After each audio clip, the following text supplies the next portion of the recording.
termasuk panutan kita. Jadi Yasir itu punya istri namanya Sumayyah.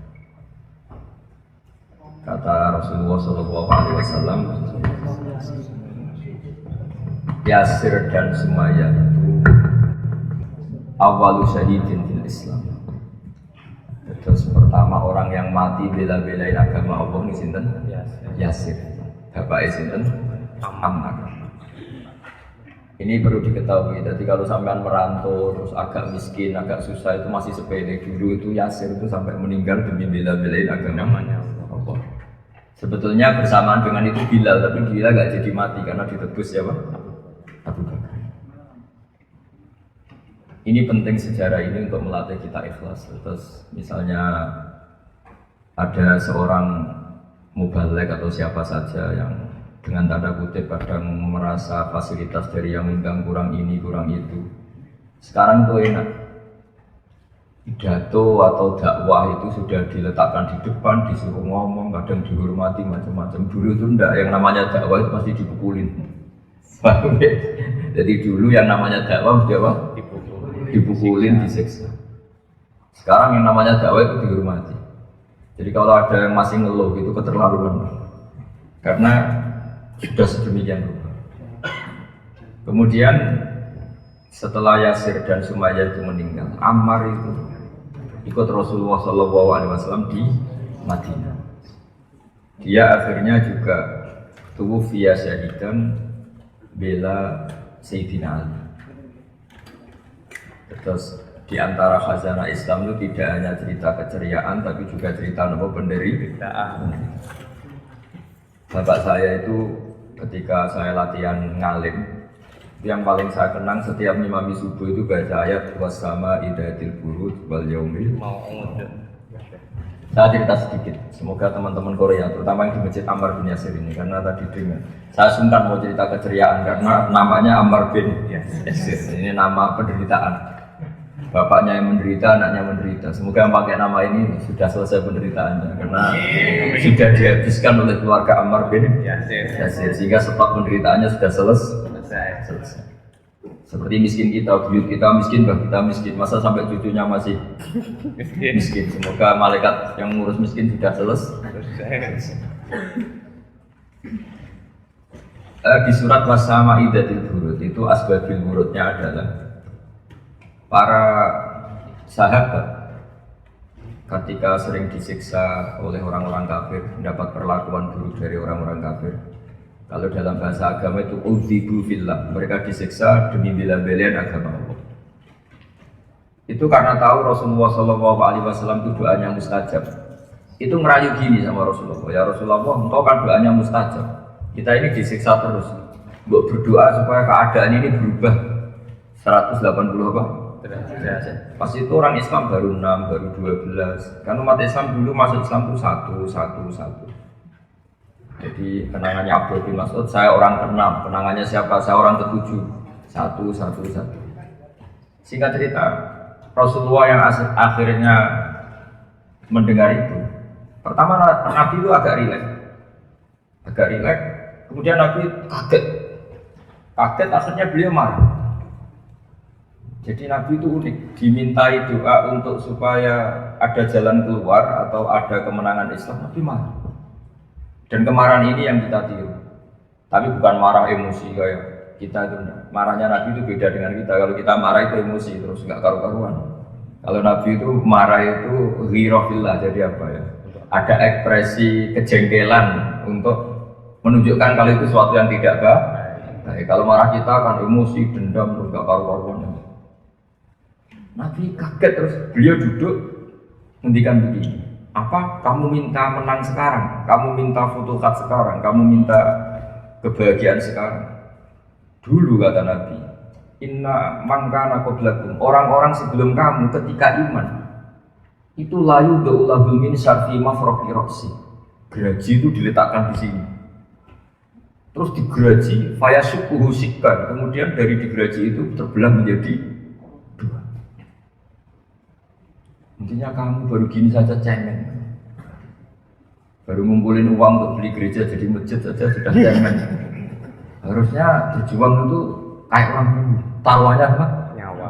Digereji sekarang enggak banser. Ya nggak apa-apa, daripada ngawal artis ya ngawal kiai. Kalau dia ngawal artis cantik kepikiran terus nggak bisa tidur, mendingan ngawal kiai.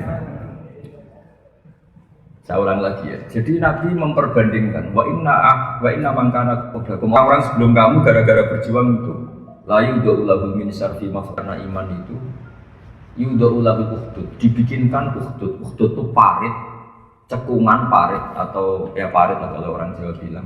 Terus diisi api yang menyala-nyala. Setelah itu orang-orang yang iman dicemplungkan di situ, kemudian yang nyemplungkan tertawa-tawa melihat orang Islam atau orang yang iman kejat-kejat di api itu. Kayak apa susahnya?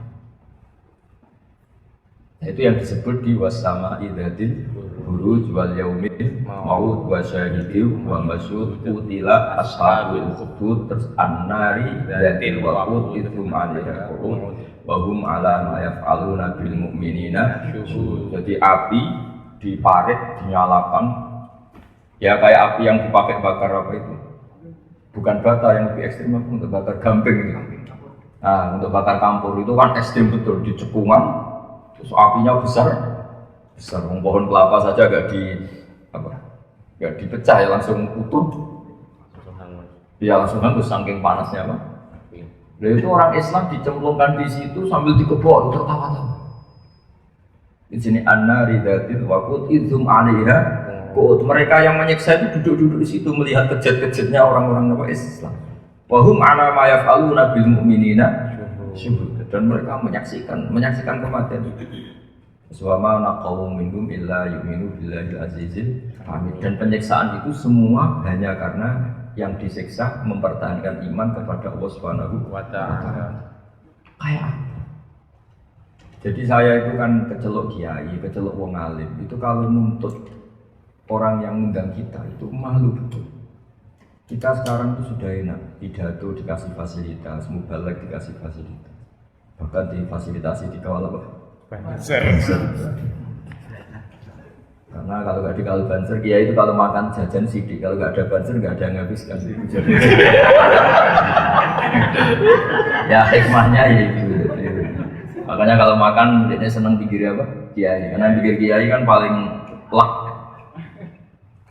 Nah kiai itu kan kalau makan mesti sedikit. Karena lama tirakat.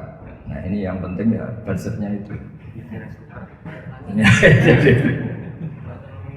Jadi ini penting sekali, kiai sekarang mubalek, termasuk jenengan ini juga dai-dai loh. Yang sampean alami di sini itu masih gak sebanding dengan yang dialami para sahabat, para orang-orang. Sehingga Rasulullah ketika ada sahabat yang minta cepat ada futuhat, cepat ada kemenangan, Nabi marah.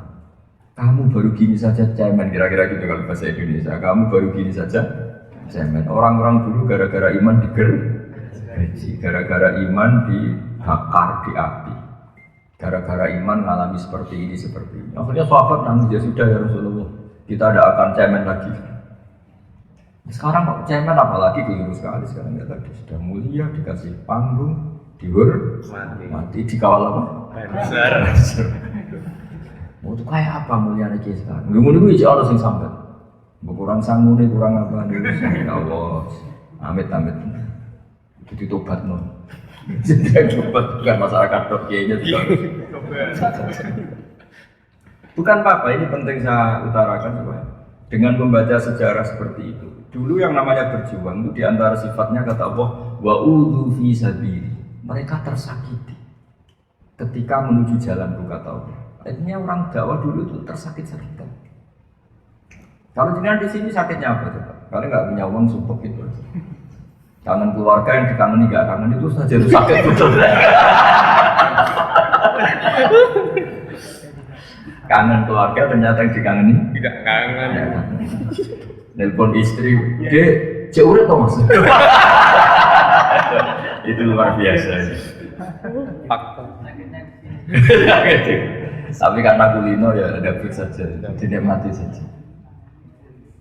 Jadi saya yakin sakitnya sampai itu di situ. Nelpon keluarga nggak kangen. Kalau cinta perempuan lain yang kamu cintai tidak cinta kamu, itu sakitnya. Ini sudah ngalami semua kaya, langsung cerdas semua, pinter semua. Tapi ciri utama berjuang itu waktu fisabilillah disakiti. Jadi masjid ini spesial karena dengan nama Ammar bin Yasir kita cerita kemenangan itu malu karena Yasir ini nggak menangi Fathu Makkah. Ya Yasir ini nggak menangi Fathu Makkah. Beda dengan Bilal, ya, beliau juga disiksa tapi akhirnya kan menangi Fathu Makkah. Jadi menangi Islam keren, beliau menangi kemenangan apa? Islam.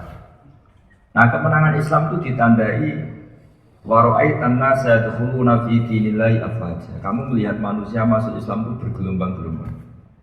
Karena dulu masuk Islam itu furoda satu.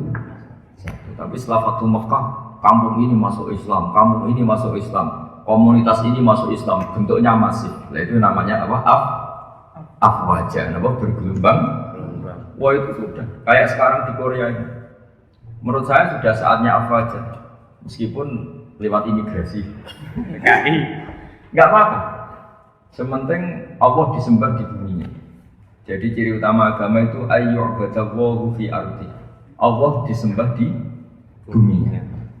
Bumi ini milik Allah, semua milik Allah, kemudian Allah enggak disembah. Allah diabaikan di bumi itu. Ini aneh dalam pemikiran hak. Sehingga tujuan agama itu apa? Supaya Allah disembah di bumi. Soal penyembahnya kontraan seperti ini enggak apa-apa. Enggak, penyembahnya kan masih kontraan. Ada orang-orang yang apa? Ya jangan permanen, kamu punya keluarga nanti diganti yang lain. Jadi ini kan yang nyembah Allah di bumi Korea kan ada orang-orang permanen sementara ini. Sebagian orang apa? Kontrak.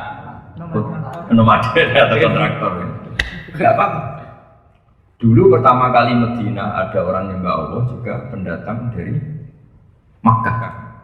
Indonesia pertama ada Islam juga pendatang dari Gujarat, dari Punjab. Cina pertama ada Islam juga ada pendatang dari Arab. Enggak apa-apa, semua ini proses.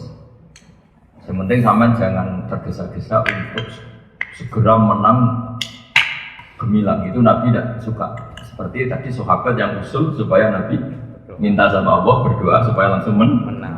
Nah itu sama Nabi diingatkan jangan begitu. Dulu orang-orang berjuang alami gini-gini, yang kamu alami itu masih jempeng. Jadi dengan cerita ini semoga Anda tambah kuat.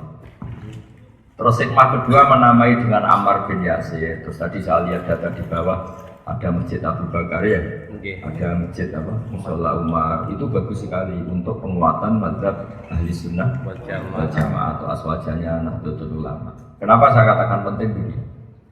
Pada akhirnya di komunitas internasional, saya ulang lagi, pada akhirnya di komunitas internasional, ciri utama ahli sunnah itu apa? Mahabbatus sahabah, mencintai sahabat. Utamanya siapa? Abu Bakar dan Umar. Dengan penamaan masjid seperti Ammar bin Yasir, Abu Bakar, Umar, itu sekaligus penegasan bahwa kita ahli sunnah wal jamaah. Ini hikmah yang luar biasa. Makanya habib-habib yang alim alama itu sering kali anak-anaknya dinamai, putra-putra beliau dikatakan dinamai apa? Abu Bakar, dinamai Umar. Kita tahu Habib Kutub di Gresik namanya apa? Abu Bakar Segar. Habib yang sekarang sangat populer namanya apa? Sayyid Umar Afid. Yang mubalek terkenal, yang manfaatnya banyak, Habib Umar Mutoh. Dengan penegasan seperti itu kita tambah pede dengan mazhab ahli sunnah karena Alawiyin mayoritas habaib madhabnya Pak ahli sunnah ditandai dengan nama-nama Abu Bakar, Umar, ya dinamai dengan nama-nama para sahabat. Jadi penamaan Abu Bakar, Umar itu takwiyatan di madhab ahli sunnah wal jamaah.